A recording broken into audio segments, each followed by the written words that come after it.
Muscle weighs more than fat. Or does it? Here's two versions of me. One's fat and the other's muscular. But who weighs more? It's time to find out. Now before I start, let me give you a little bit of context. For those of you that don't know me, I'm Tom. And throughout my life, I've always struggled a bit with my weight. Growing up, I was a fat and nerdy kid. But when I hit 16, I decided to go to the gym. It was probably the best decision I could have made. Fast forward 2 years and I saw a lot of progress. But then one day I experienced every gym goer's worst nightmare. I hit a plateau. And even though every month I was getting fitter and stronger, the number on the scales was staying exactly the same. My goal since I'd started was 85 kilos, but I was stuck at 90.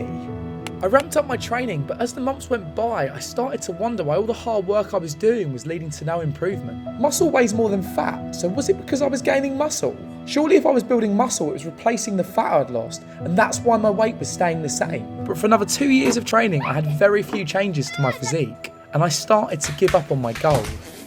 Then in 2016, I joined Loughborough University to study sports science. One day in one of my lectures, I stumbled across something shocking. Muscle really weigh more than fat.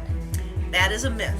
It turns out that muscle actually weighs the same as fat. Whether it's muscle, fat, or a sack of potatoes, a pound of anything is a pound of anything. People mistakenly think that muscle weighs more than fat, but it just isn't the case. And why do people make this assumption? It's because muscle's more dense. This means it's tighter, more compact, and takes up less space in your body. Here's a visual representation. We have 1 pound of fat and we have 1 pound of muscle.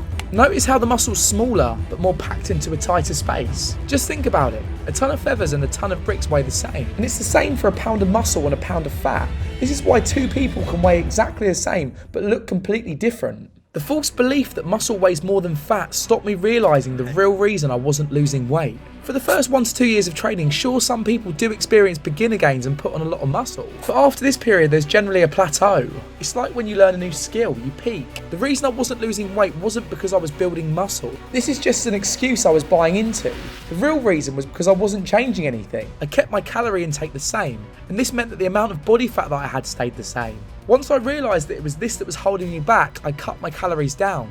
And I continued to train really hard. And literally, in a case of a few months, I hit my goal of 85 kilos. The key takeaway from this is that people underestimate how hard it is to build muscle. I thought that after only 2 years of training, the reason I wasn't losing fat was because I was gaining muscle. Let's look at an example of one of the greatest bodybuilders of all time, Ronnie Coleman.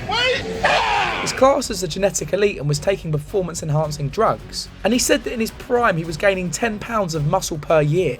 That's 0.83 pounds per month. As a professional, world-class bodybuilder, even in those first 1 to 2 years of training, you probably wouldn't be building as much muscle as you think. So even though I might have been building some muscle, I was definitely overestimating how much I could build. It's taken me 7 more years of hard training to build an amount of muscle that I'm happy with. The most important thing isn't the number on the scales, but a balanced diet, regular exercise routine, and positive mindset, which gives you an approach that you can stay consistent at and stick to, helping you build muscle.